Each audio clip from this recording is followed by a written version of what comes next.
Jangan gitu, Pak. Nanti sampean nggak dikubur oleh masyarakat, dimusuhi sampean, dijeleki masyarakat. Ternyata orang itu ke tempat pelacuran itu transaksi dengan pelacur.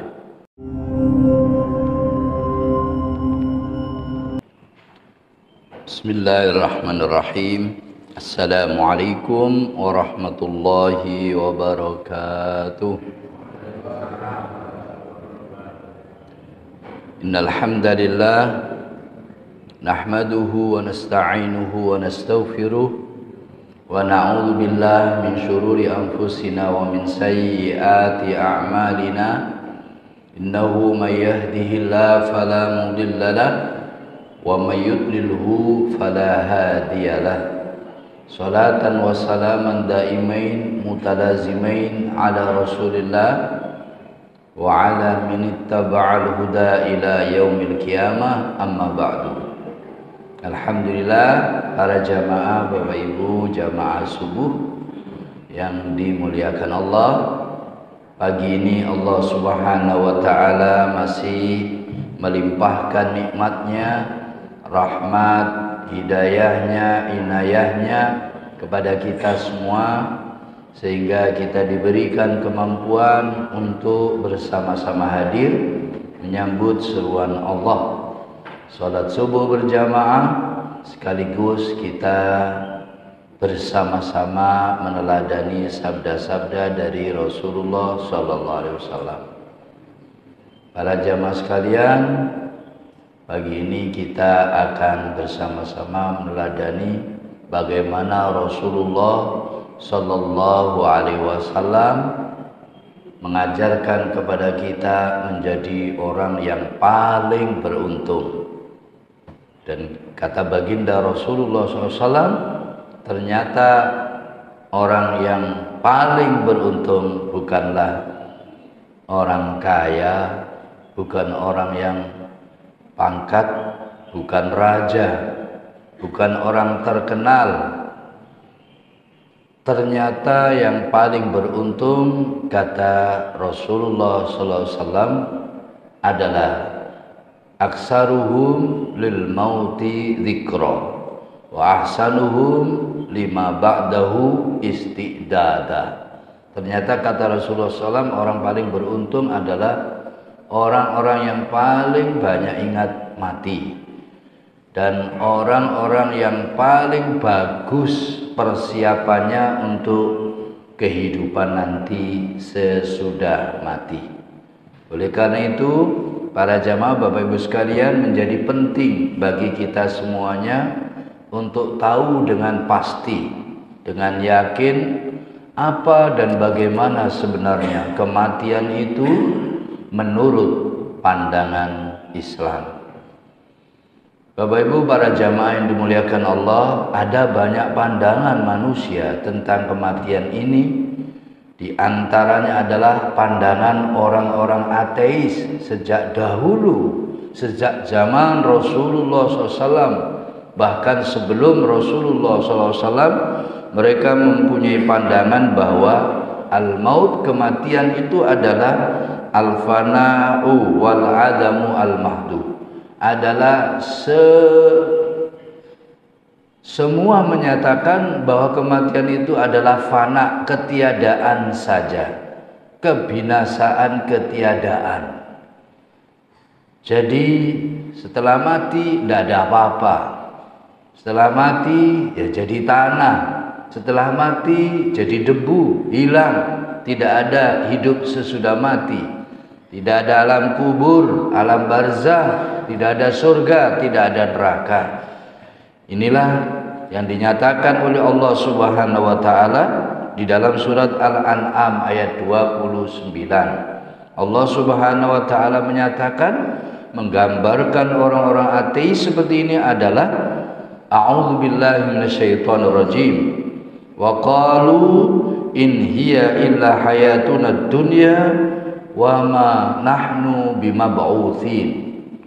Dan mereka menyatakan, tidaklah kehidupan itu kecuali hanyalah kehidupan di dunia ini, dan kita semuanya tidak akan dibangkitkan.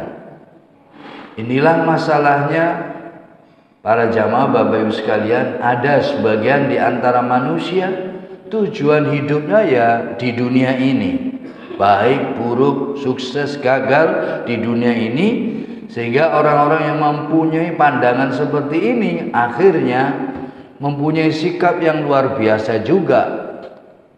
Kelirunya, salahnya di dunia ini, sehingga menjadikan segala-galanya adalah dunia dan dunia. Mereka tidak lagi mengenal halal dan haram. Yang penting dia happy, senang, berhasil, bahagia, tercapai yang diinginkan, menghalalkan segala cara. Karena apa? Karena mereka tidak meyakini hari pembalasan, hari akhirat. Maka tidak heran kalau orang-orang seperti ini akhirnya berbohong demi tujuannya, berkhianat demi tujuannya, kemudian ingkar janji demi tujuannya, jualan barang haram demi mencapai tujuannya, bahkan jual diri pun dia akan lakukan demi untuk kesenangan-kesenangan sesaat di dunia ini. Kalau ada orang Islam mempunyai gaya seperti itu, ya sebenarnya gaya hidupnya seperti gaya hidup orang ateis. Walaupun kupluan, sarungan, sorbanan, jilbaban, tapi kalau pandangan hidupnya, hati nuraninya, sing penting di dunia berhasil, tidak peduli dia halal dan haram, maka itulah gaya hidup orang ateis. Sehingga sering saya katakan, memang kita ini insya Allah tidak akan kafir, murtad, ateis, tetapi kita mempunyai pandangan seperti orang ateis mungkin, pikiran seperti orang kafir mungkin, otak kafir, mata kafir, telinga kafir, hidung kafir, tangan kafir, kaki kafir mungkin. Karena apa? Yang penting happy, yang penting tercapai, tidak peduli apakah Allah ridho apa enggak, apakah ini sesuai tuntunan Allah atau tidak. Seringkali kita tidak nanya, sing penting tujuan tercapai, sudah dia senang walaupun tidak sesuai dengan tuntunan Allah. Kalau yang seperti ini banyak. Tidak harus orang ateis, tidak harus orang kafir. Orang yang punya gaya hidup seperti ini banyak.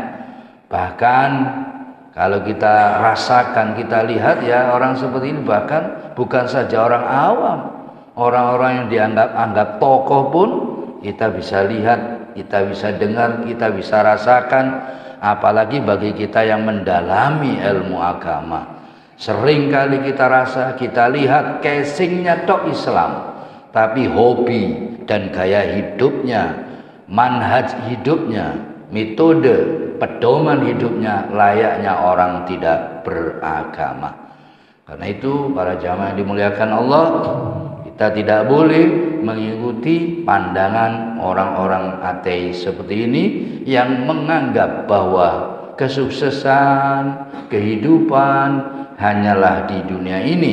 Karena itu amat sangat membahayakan manusia itu sendiri. Pandangan yang kedua oleh falasifah, oleh orang-orang filosof, mereka mempunyai pandangan bahwa mati itu bukan segala-galanya, mati bukan akhir dari segala-galanya. Hunaka hayatun ba'dal maut. Mereka mempunyai keyakinan ada kehidupan sesudah mati nanti. Tapi kaifa la yadri. Tapi bagaimana cara kehidupan sesudah mati? Dia nggak ngerti. Dia tidak tahu bagaimana hidup sesudah mati. Karena apa? Para filosof itu mengandalkan memahami kehidupan ini, mengandalkan pikiran, mengandalkan akalnya. Sementara alam di kuburan, alam di akhirat, alam di surga, alam di neraka itu gaib dan tidak bisa dijangkau dengan akal pikiran manusia, tetapi hanya bisa dijangkau dengan ayat, dijangkau dengan iman, dengan tuntunan agama, tuntunan Allah Subhanahu wa taala yang dibawa oleh para rasulnya dan kitab sucinya sebagai panduan para rasul yang harus disampaikan kepada umat manusia. Di sana diterangkan lengkap sebelum kita ada, sesudah kita ada, dan setelah kita ada kemana, diterangkan lengkap sejak zaman dahulu sampai nanti hari kiamat. Sampai setelah hari kiamat ada apa, sudah diterangkan lengkap oleh kitab suci dan para rasul Allah Subhanahu wa taala. Karena itu bagi orang-orang beriman, maka kematian itu sudah tidak asing lagi dan bisa menjawabnya dengan tegas, tepat dan benar, sebab sesuai panduan dari Sang Penciptanya, bahwa ternyata kematian itu menurut pandangan orang-orang beriman hanyalah intiqalun min dari zar'i ila daril hasad. Mati ternyata hanyalah pindah dari alam tempat menanam menuju alam tempat memanen, dari tempat beramal menuju tempat menerima balasan. Itulah kematian. Ternyata ya bukan akhir segala-galanya, bukan sementara, bahkan selama-lamanya. Kalau kita renungkan Bapak Ibu sekalian, berdasarkan definisi ini, maka ternyata kita ini ditakdirkan oleh Allah hidup abadi.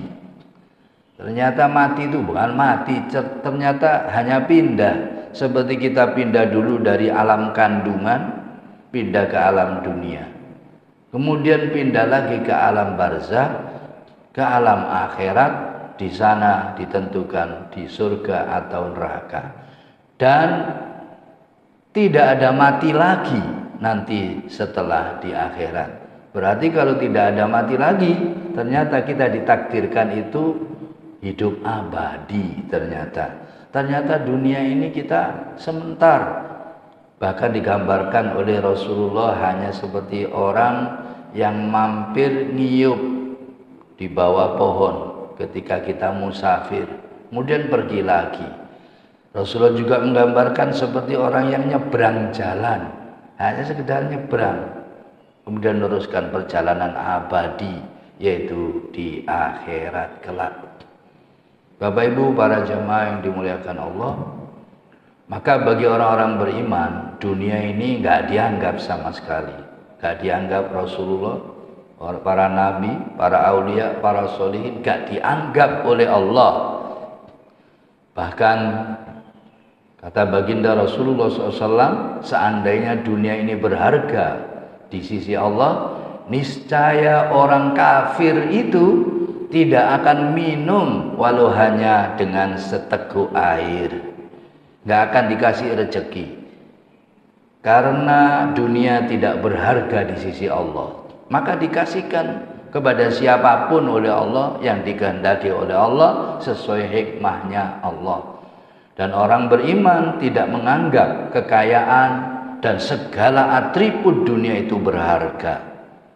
Bahkan Rasulullah menyatakan, orang menghormati orang karena kekayaannya itu separuh imannya itu sudah hilang. Hanya menghormati orang karena kayanya, separuh iman sudah hilang, atau karena kedudukannya. Karena itu maka bagi Allah, kita lihat karena tidak berharga, kita temui orang menentang Allah, ngaku Tuhan, musuhi orang beriman, menyiksa, mendolim orang beriman. Kadang kita lihat kok kaya raya, kedudukannya ya tinggi, seperti Fir'aun, seperti Korun, Abraha, Namrud, dan semisalnya. Menentang Allah, menentang agamanya Allah, menentang nabi-nabinya Allah, tapi Soal kekayaan harta benda melimpah bahkan jadi raja. Itu karena dunia tidak berarti di sisi Allah.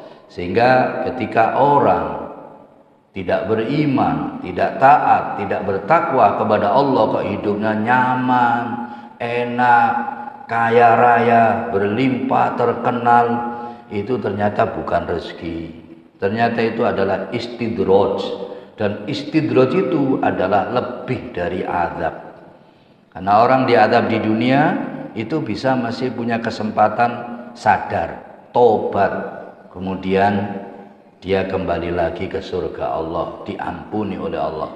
Tapi orang kalau sudah diazab dengan istidraj, makin tidak sholat makin lancar, gak ngaji makin lancar, makin memusuhi ustadz makin lancar, musuhi para habib makin lancar, musuhi para dai makin lancar, tidak peduli agama Allah makin lancar, semakin pelit semakin lancar, semakin murtad semakin lancar. Itu sebenarnya azab paling besar, karena Allah menghendaki orang seperti itu menjadi penghuni neraka paling dalam dan tidak dikasih kesempatan taubat dan sadar di dunia ini.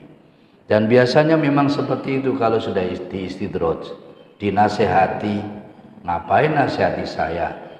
Nasihati dirimu sendiri aja, kamu sendiri kere, kamu sendiri melarat. Ngapain nasihati saya?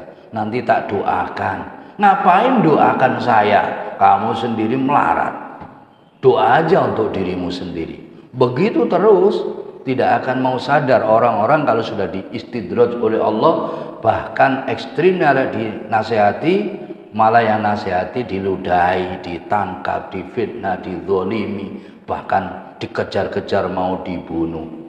Itulah yang terjadi sejak zaman dahulu bagi orang-orang yang diberikan istidraj oleh Allah, dilulu, semakin murtad, semakin musyrik, semakin maksiat, semakin tidak sadar tuntunan Allah, kok makin lancar. Hati-hati, itu bukan rezeki, itu namanya dilulu oleh Allah. Sehingga pada akhirnya biasanya di puncak kejayaannya langsung diambil oleh Allah, langsung dilempar ke neraka. Kayak Qarun, kayak Fir'aun dan raja-raja yang lain. Itu yang ketika itu di puncak kejayaannya sehingga sampai ngaku sebagai Tuhan. Tidak mau dikritik, tidak mau diingatkan, tidak mau diluruskan.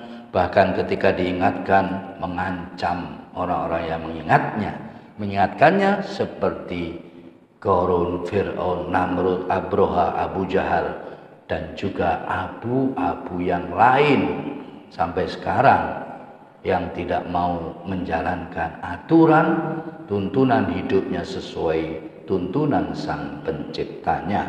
Na'udzubillahi min dzalik. Bapak Ibu para jamaah sekalian, padahal Rasulullah SAW mengingatkan pada kita semua, la aisha illa aisyal akhirah. Tidak ada hidup sebenarnya kecuali hidup di akhirat. Kenapa? Karena dunia hanya sementara, sebentar saja. Kata Rasulullah, bagian kita ini kurang lebih umat Muhammad ini umurnya antara 60 sampai 70 tahun. Walaupun sampai tiap hari sepedaan, setiap hari olahraga, setiap hari push up 500 kali, jamu STMJ, jamu apa wis, mari punya dokter pribadi, makanan dijaga, seperti ya Pak Dokter ya, Pak Dokter Hanafi. Bahkan dokternya sendiri itu loh yang mati. Silahkan wis, dokter sing paling ahli, obat paling mujarab, apapun mati juga. Dan sudah dikasih gambaran umum kurang lebih 60-70 tahun saja. Mohon maaf bagi yang sudah 70 tahun ke atas, berarti sudah bukan warga Rungkut Harapan. KTP-nya berarti sudah KTP kuburan. Harus gak banyak macem-macem, satu macam saja menuju kuburan. cita-cita menjadi pemenang di kuburan. Terus gak usah macem-macem lain-lain, nyalon bupati barang gak usah. Lek perlu gak perlu nyalon RT RW sing cek diurusi sing nom-nom iku wis. Sampean ngurusi nasib. Sebentar lagi dipanggil oleh Allah. Patokannya antara 60-70 tahun. Berarti kalau udah lebih dari itu ya disayang Allah, dikasih kesempatan untuk nambah sangu. Tapi sebenarnya udah kadaluarsa sudah. Mampir ini hanya numpang saja sama Masjid Nurul Iman. Udah lewat sebenarnya. Karena itu disyukuri. Semakin tua harus makin sadar, jangan makin tidak sadar. Semakin tua harus semakin taat, semakin takwa, semakin dekat kepada Allah. Baik amal yang vertikal maupun amal horizontal. Hubungan dengan manusia, wis paling enak jalan tol ngalah saja. Diapakan saja sama orang, ngalah saja, wis tuwo-tuwo. Ngalah saja. Wis gak nuruti sing gak waras, kasarnya gitu. Sing waras ngalah, ngapain nuruti? Saya hanya konsentrasi ngumpul pahala, baik dengan zikir, dengan baca Quran, dengan sodako, dengan dukung dakwah, dukung pengajian. Yang bisa, apa yang bisa, yus perbanyak sebanyak-banyaknya. Syukur kalau kemudian mati waktu ngaji seperti ini, mati syahid insya Allah. Syukur nanti matinya kita ini waktu sujud, waktu kita berzikir, atau waktu nyiapkan apa itu? Ibu-ibu ini soto ya. Kayaknya terdengar ada soto, ya nanti ya. Sampai menyiapkan soto untuk orang ngaji ini termasuk jihad fisabilillah. Sampai mati waktu nyedokno soto, mati syahid insya Allah. Karena itu Bapak sekalian, munculkan dari hati nurani itu. Semua gerak-gerik kita semuanya nilainya ibadah untuk sangu mati. Karena sebentar lagi kita sudah pindah tempat, sudah jelas. Dan sebuah kepastian di dunia ini cuma satu itu, yaitu al-maut, kematian. Kalau yang lain itu hanya serba kemungkinan. Orang mungkin kaya, mungkin miskin. Orang mungkin sehat, mungkin sakit. Orang mungkin terkenal, mungkin tidak terkenal. Orang mungkin gagal, mungkin sukses. Hanya mungkin. Sesuai takdirnya Allah. Tapi ada yang pasti. Bapak Ibu sekalian, hanya satu di dunia ini, mati. Orang kaya, mati. Orang miskin, mati. Orang sehat, mati. Orang sakit, mati. Terkenal, mati. Gak terkenal, mati. Presiden mati, rakyat mati. Jenderal yo mati. Siapa saja mati, bahkan nabi pun mati. Gak ada yang gak mati. Karena itu yang pasti, harusnya untuk persiapan itu kita persiapkan lebih, agar supaya gak menyesal di belakang nanti.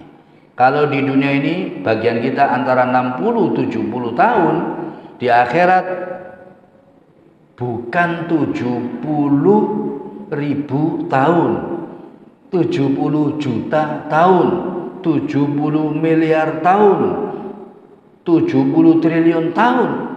Bukan, tapi selama-lamanya. Ingatlah itu baik-baik. Sehingga kita tidak macam-macam di dunia ini. Wis yang lain macam-macam silahkan wis, gak ikut-ikut. Yang lain nentang Allah, nentang hukum Allah, nentang aturan Allah, nentang tuntunan Allah, jangan ikut-ikut, pasti menyesal. Gak usah ikut orang-orang yang gak waras. Ikut orang yang waras saja. Orang yang waras, orang yang paling berhasil, kata Rasulullah adalah aksaruhum lil mauti dzikra. Orang yang paling banyak ingat mati, wa aksaruhum lil mauti lima ba'dahu istidada. Adalah orang yang paling banyak, yang paling bagus persiapannya untuk kehidupan nanti sesudah mati. Di sana nggak ada mati lagi. Kita ternyata ditakdirkan hidup abadi ternyata. Ternyata di kuburan hanya beberapa jam atau mungkin nggak sampai 1 jam, yang ngusung kita ke kuburan pulang udah kita bangkit, sudah dibangkitkan, sudah enak saklawase seterusnya selama-lamanya. Tapi ndak enak, gak enak selama-lamanya, sehingga orang yang nggak siap, orang yang nggak nurut tuntunan Allah, siapapun loh dia itu di dunia ini, siapapun dia yang nggak nurut tuntunan Allah, yang tadinya nggak iman, menentang, yang tadinya nggak suka tuntunan Allah, masuk kuburan kaget, ternyata benar semua yang dibilang ustadz, yang dibilang kiai-kiai, ulama-ulama, dibilang Quran, dibilang Rasulullah, muncul semuanya real. Sehingga nggak ada istilah nggak beriman, Bapak Ibu sekalian, setelah nyampe kuburan. Setelah mati nggak ada istilah kafir, mukmin. Tidak ada istilah orang nggak beriman, orang beriman. Semuanya beriman. Karena di sana nanti nampak nyata semua yang diberitakan oleh Allah melalui Rasulnya ada. Sehingga digambarkan oleh Al-Quran, orang yang nggak siap menghadapi itu semua minta dikembalikan ke dunia, walau saatan, walau cuma sesaat. Katanya mau beramal soleh, katanya mau infak, katanya mau sodako dari peninggalan yang ditinggalkan. Tetapi ada nggak kesempatan itu? Hilang sudah, tidak ada. Enggak, saya kadang-kadang merenung, kasihan saya kayak seperti Ciputra itu. Taman Dayu katanya 600 hektar. Siapa yang menikmati itu? Sementara Ciputra masuk kuburan langsung neraka selamanya. Alangkah nyeselnya nanti Ciputra itu.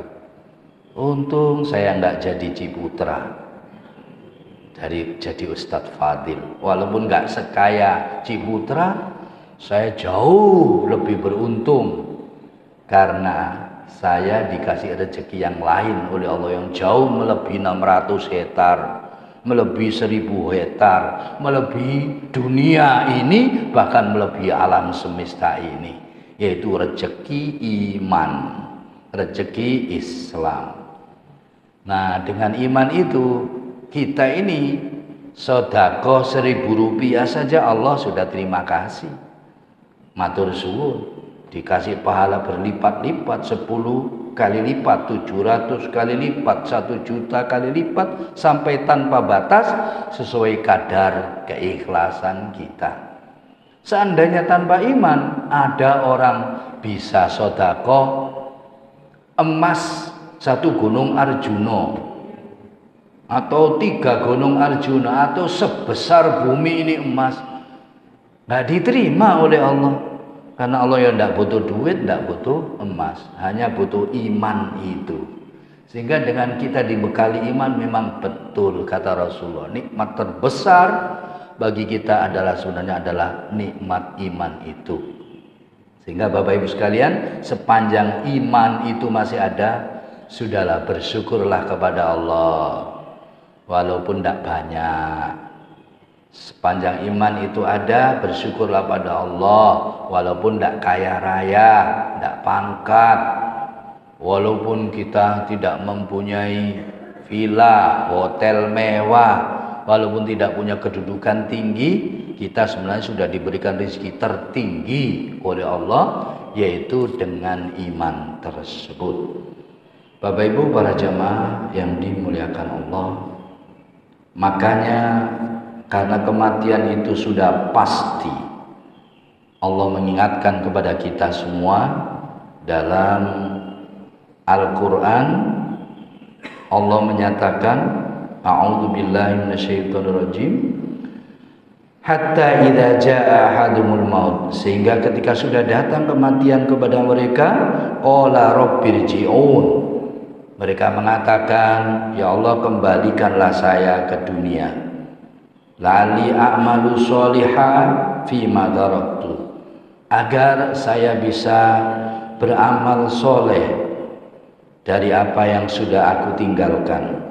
Kala, janganlah mengatakan demikian, innaha kalimatun huwa qailuha, Itulah kata-kata kalimat yang dikatakan wa mi waraihim barzakhun, sementara di belakang menunggu alam barzah ila yaumi yub'atsun, sampai hari nanti dibangkitkan. Karena itu Rasulullah, para jamaah sekalian, mengingatkan kepada kita bila ada di antara kita, di antara manusia, ada orang yang tidak mempan, tidak bisa, tidak suka dinasehati oleh Al-Quran, tidak mempan. Nasihati Rasulullah tidak mempan. Nasihati ibu bapak, teman tidak mempan. Dinasihati jamaah, teman dekat tidak mempan. Maka ada satu nasihat yang pasti mempan, yaitu al-maut, nasihat kematian. Pasti mempan. Jangankan kita, jangankan orang-orang biasa, Fir'aun saja yang dinasihati berbagai macam dengan mukjizat. Tangan Nabi Musa dikeluarkan dari sakunya, keluar sinar. Tongkat dilempar jadi ular. Bahkan tongkatnya bisa membelah lautan. Kemudian satu Mesir, air dijadikan darah semuanya. Kata, belalang. Wah, nasihat dari Allah banyak sudah diberikan kepada Fir'aun. Gak mempan, tetap mengaku sebagai Tuhan. Bahkan ketika dinasihati dengan kematian, mempan. Ketika mau ditenggelamkan di Laut Merah, dia mengatakan amantu bi Rabbi Musa. Sekarang saya beriman dengan Tuhannya Musa. Beriman dengan aturan Allah Sang Pencipta. Tetapi ketika itu sudah terlambat. Ketika nyawa sudah di tenggorokan, gak diterima oleh Allah. Insya Allah apalagi kita selain Fir'aun, insya Allah dengan nasihat kematian itu sudah pasti mempan. Sehingga Rasulullah menyatakan kafa bil mauti wa'idha wa bil mauti mufarriqo. Cukuplah sebenarnya kematian itu menjadi nasihat yang terbaik, dan kematian itu akan menjadi pemisah. Siapa yang gak suka, tidak mempan dinasihati orang tua, teman, nasihati agama, nasihati Al-Quran, nasihati Allah, para ulama, para da'i, para ustadz, insya Allah pasti mempan itu nanti dengan nasihat kematian itu. Tapi bagi kita jangan sampai seperti itu, naudzubillahi min dzalik. Karena syarat taubat Bapak Ibu sekalian adalah diantaranya malam yatagorgor. Selagi kita belum sakaratul maut, maka peluang taubat ada. Tapi kalau sudah mau mati kayak Fir'aun itu, peluang taubat sudah ditutup. Karena itu yang harus kita lakukan ketika hati kita keras, atos, tidak bisa dinasehati, tidak mau tunduk dengan tuntunan Allah, maka ada cara nasihat yang terbaik adalah banyak-banyaklah ingat mati. Banyak ingat mati, insya Allah larinya itu dekat masjid, ke masjid, mendekat ke masjid, mendekat ke teman yang soleh, saudara yang soleh, mendekat kepada orang-orang yang mengajarkan Islam, kepada para ulama, kepada para ustadz. Itu caranya kalau kita mau mengingat mati. Gak mungkin orang ingat mati kemudian ke doli, karena doli sudah ditutup. Itu ya. Walaupun ditutup, lek gak ingat mati tetap nyari-nyari. Mesti ketemu, masih ada, cuma ndak resmi aja. Gak mungkin orang ingat mati korupsi, ingat mati ndak mungkin membunuh orang muslim, ndak mungkin. Merampok, mencuri, tidak mungkin kalau ingat mati. Orang-orang maksiat, orang-orang yang kufur, orang-orang yang tidak tunduk patuh kepada tuntunan Allah, di saat itu sedang tidak ingat mati. Karena kalau udah ingat mati, ngapain kita maksiat, merugikan diri sendiri. Bahkan kalau udah ingat mati, ngapain saya ngongso-ngongso tamak ngurus, berusaha mencapai numpuk-numpuk dunia. Toh saya mati tak tinggal semuanya, nggak ada manfaatnya sama sekali. Tak tumpuk-tumpuk. Lah ingat mati, mending untuk persiapan mati, bangun Masjid Nurul Iman, memakmurkan Masjid Nurul Iman, bantu fakir miskin, anak-anak yatim, beramal soleh. Gak mungkin akan numpuk-numpuk rumah yang banyak, mobil yang banyak, duit yang banyak, gak sedekah, gak infak. Gak mungkin. Orang seperti itu hanya karena lagi lupa mati saja. Ingat mati gak mungkin begitu. Untuk di dunia paling ya secukupnya, sisanya untuk sanggup mati hidup selama-lamanya di akhirat. Karena itu sudah memang satu keharusan kalau ingin selamat dari Allah Subhanahu wa taala. Bapak Ibu yang dimuliakan Allah, bersyukurlah kalau kita sudah seperti itu, sudah siap.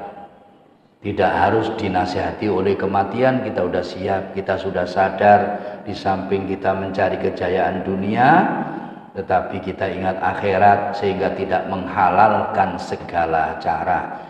Hidupnya menjadi orang-orang yang terbaik, baik kepada Allah dan baik juga hubungan terhadap sesama manusia. Para jamaah yang dimuliakan Allah, para ulama sehingga memberikan panduan kepada kita di antara hal yang bisa membuat hati nurani itu lunak, taat, takwa, tunduk, patuh pada tuntunan Allah, ya banyak-banyak mengingat mati. Karena kata para ulama, dzikrul maut yulinul qulub. Mengingat mati itu akan melembutkan hati nurani kita, menggemburkan, mensuburkan hati nurani kita, sehingga nur ilahi, cahaya ilahi, hidayah ilahi itu mudah masuk, mudah tumbuh subur di hati nurani kita. Dzikrul maut yub'idu anil ma'asi. Orang yang ingat mati akan menjauhkan orang itu dari maksiat-maksiat, baik itu maksiat zahir maupun maksiat-maksiat batin. Kadang kita ini sudah bagus seperti sholat, ngaji, puasa, zakat, zahirnya udah bagus, tapi kadangkala hatinya itu masih bosok, jelek, hasud, iri, dengki, sombong, sum'ah, riya, menghapus semua amalan-amalan soleh kita. Hingga kalau kita udah soleh seperti zahirnya, belum selesai Bapak Ibu sekalian. Tinggal kita konsentrasi memperbaiki kebaikan dalaman kita, hati nurani kita. Karena memang banyak sudah kisah-kisah di zaman dahulu, orang yang dianggap sangat baik ternyata ahli neraka. Setelah dijelaskan oleh Rasulullah, ternyata yang rusak batinnya, tidak ikhlas dalam seluruh amalannya. Dan sebaliknya ada orang kelihatan jelek, bahkan saking jeleknya sampai masyarakat gak mau ngubur. Berangkat sendiri ke kuburan ya. Dilempar ke tempat sampah. Kenapa? Dianggap jelek. Tapi sebenarnya dia menyembunyikan kesolehannya. Orang itu dinasihati oleh istrinya. Setiap malam dia ke tempat pelacuran. Setiap malam dia beli minuman keras. Sesuai duitnya. Lek cukup untuk bayar satu pelacur, satu. Kalau untuk cukup 5 pelacur, 5. Kalau cukup untuk bayar 10 pelacur, 10, sesuai duitnya. Tetapi ternyata orang itu jangan gitu, Pak. Nanti sampean nggak dikubur oleh masyarakat, dimusuhi sampean, dijeleki masyarakat. Ternyata orang itu ke tempat pelacuran itu transaksi dengan pelacur. Mbak, ya pelacur biasanya kan masih muda ya Bu ya. Wis tua mosok jadi pelacur. Enggak, paling wis gak payu, wis tuwek. Sik nom. Biasanya kadang Mas Catur sebenarnya ya pingin nang sing nom-nom ini. Iya Mas Catur ya. Ustadznya ya pingin sebenarnya Bu. Nek ndelok sing bening-bening nom-nom ngono. Saking ditahan-tahan. Gitu. Berarti normal Mas Catur. Sing gak normal ya seneng padha lanange. Utawa seneng padha wedoke. Normal Mas Catur, cuma Mas Catur ini punya iman. Maka akhirnya Mas Catur gak mau menahan diri, berusaha keras untuk tidak datang ke sana. Nah itu juga pada umumnya orang akan menduga seperti itu. Orang itu datang ke pelacuran transaksi, Mbak. Setiap malam sampean itu melayani berapa orang? 10 orang misalnya. Berapa tarifnya? Sekali 500.000. Berarti semalam 5 juta. Oke. Satu malam ini tak booking Mbak ya 5 juta. Tapi jangan praktek. Loh gitu. Dibayar, tidak praktek. Kalau mampu duitnya banyak ya 10 orang, 50 orang. Tutup ya malam ini, tutup pelacurannya. Wis tak booking semua. Kemudian minuman-minuman ya tak beli. Saya hanya mampu beli 10 botol. Tak beli 10 botol. Dibawa pulang, dicurno nang WC, dibuang ke WC. Dikira orang-orang, dikira masyarakat ya orang nakal tiap malam ke tempat pelacuran beli minuman. Akhirnya mati temenan. Setelah mati nggak dikubur sama masyarakat bangsat itu. Itu sampah itu. Orang jahat tiap malam ke tempat pelacuran beli minuman. Padahal dia ke sana itu ingin menghapus, menghilangkan minuman dan pelacuran. Cuma dia bukan gubernur, dia bukan lurah, bukan presiden, nggak punya kemampuan. Tapi dia ingin menghilangkan. Caranya ya datang ke sana memboking mbak-mbak pelacur itu supaya nggak praktek. Malam itu dibayari. Kalau lagi uang banyak, botol-botol minuman dibeli semuanya. Berapa kerak, bawa rumah dicur, dibuang di WC. Setelah meninggal, akhirnya marah masyarakat. Jangan dikubur, buang aja tempat sampah. Begitu.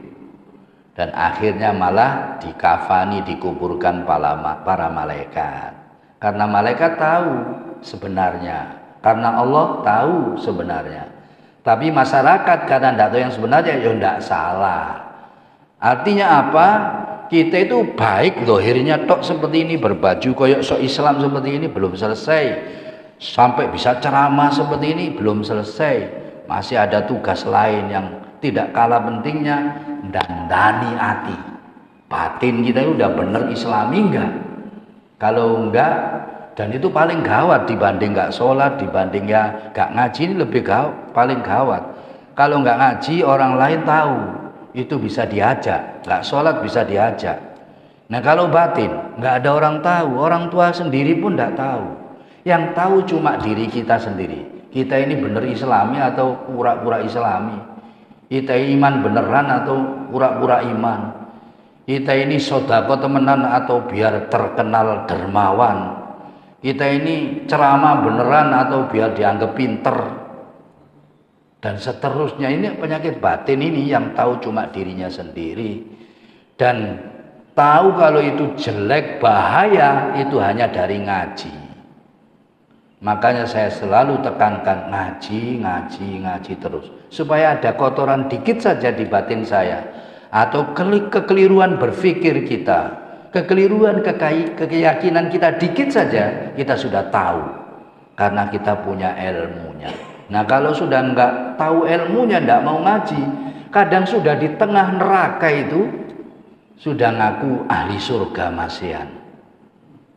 Inilah yang harus kita lakukan agar supaya kita tidak menyesal, tidak terlambat dalam menyiapkan bekal nanti ke alam abadi.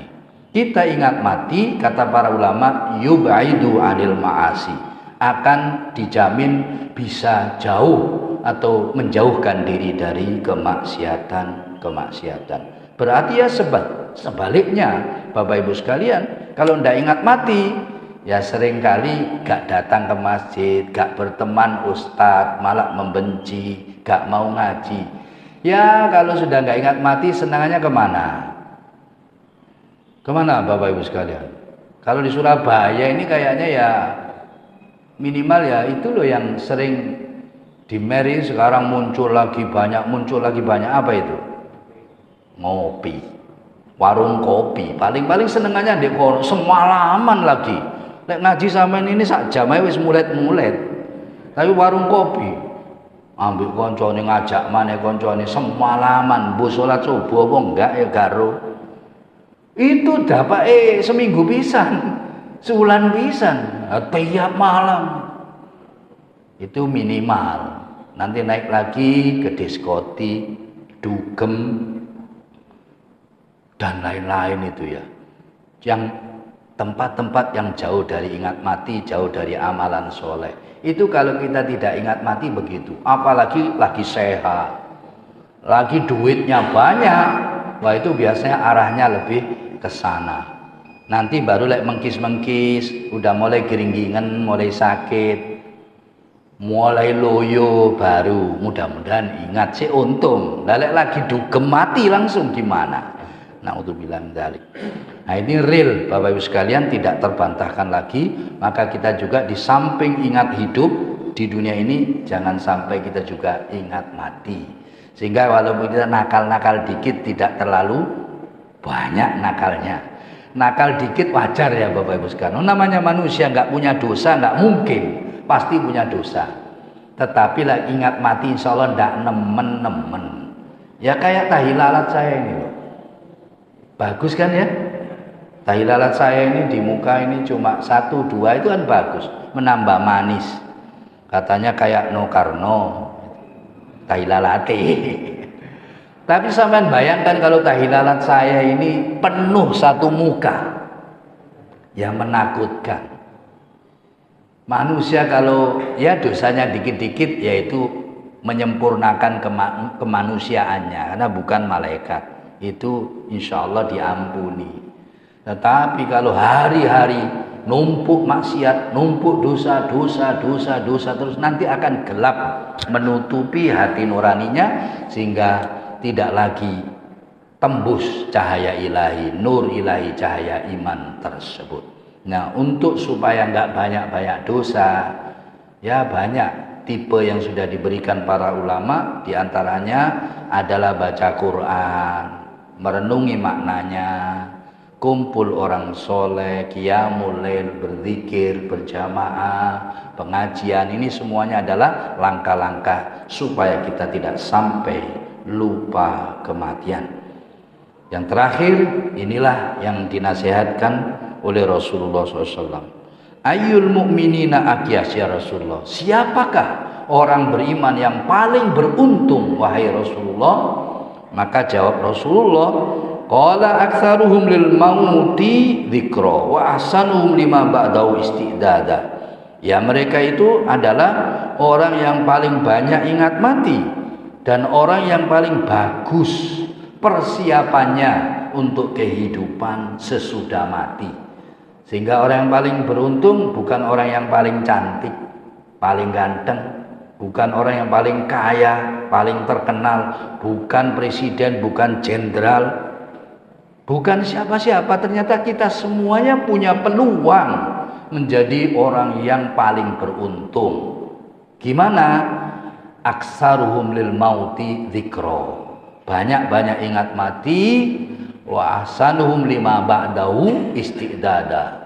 Yaitu memperbaiki persiapan untuk bekal kita hidup sesudah mati.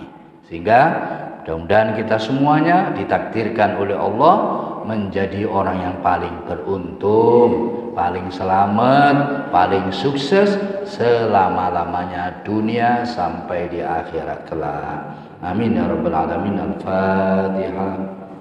Bismillahirrahmanirrahim. Alhamdulillahirabbil alamin arrahmanir rahim maliki yaumiddin iyyaka na'budu wa iyyaka nasta'in ihdinas siratal mustaqim siratal ladzina an'amta 'alaihim ghairil maghdubi 'alaihim waladdallin. Amin. Kita tutup dengan doa bersama-sama. Mudah-mudahan doa-doa kita ini dikabulkan oleh Allah Subhanahu wa taala. Amin. Allahumma shalli wa sallim ala nabiyyina wa rasulina Muhammadin wa ala alihi washabbihi wasallam. Alhamdulillahirabbil alamin. Hamdan yafi ni'amahu wa yukafi mazidah ya rabbana lakal hamdu kama yanbaghi li jalali wajhika 'azimi sultanik. Allahumma inna dhalamna dhulman katsiran wa la yaghfiru dhunuba illa anta waghfir lana maghfiratan min 'indik warhamna innaka antal ghafurur rahim. Allahumma hassil maqasidana ya Allah. Allahumma zidna 'ilman nafi'an katsiran wa 'amalan mutaqabbalan wa rizqan wasi'an halalan thayyiban mubarakan bi rahmatika ya arhamar rahimin. Allahumma la tada' lana dhanban illa ghafarta wa la 'aiban illa satarta wa la hamman illa farajta wa la daynan illa qadaita wa la maridan illa syafaita wa la hajatan min hawaiji dunya wal akhirah laka fiha ridha wa lana fiha salah illa qadaitaha wa yassartaha ya rabbal alamin. Rabbana atina fid dunya hasanah wa fil akhirati hasanah wa qina adzabannar wa qina adzabannar wa qina adzabannar. Subhana rabbika rabbil izzati amma yasifun wa salamun alal mursalin walhamdulillahi rabbil alamin. Para jamaah sekalian, semua yang benar dari Allah mari kita teladani bersama-sama. Ada salah, ada kurangnya itu dari saya pribadi, mohon maaf sebesar-besarnya. Kita tutup dengan doa kafarah. Subhanakallahumma bihamdika asyhadu an la ilaha illa anta astaghfiruka wa atubu ilaik. Al-'afwu minkum wassalamu alaikum warahmatullahi wabarakatuh.